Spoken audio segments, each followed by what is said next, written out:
What is oops? Object oriented programming एक method है अपने कोड को प्रिसाइज, एफिशिएंट और ऑर्गेनाइज वे में लिखने का। पर कैसे?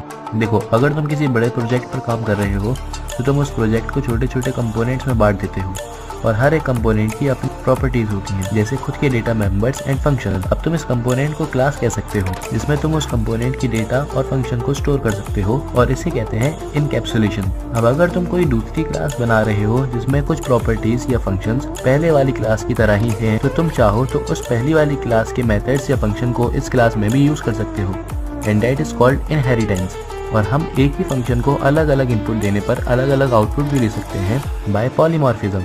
And we can also hide our data by declaring it as private data members, जिसे सिर्फ क्लास के फंक्शंस ही एक्सेस कर पाएंगे, जिससे हमारा डेटा प्रोटेक्टेड भी रहेगा और हिडन भी, और यूजर को सिर्फ उतने डेटा की एक्सेस मिलेगी जितने नेसेसरी है, and that is called abstract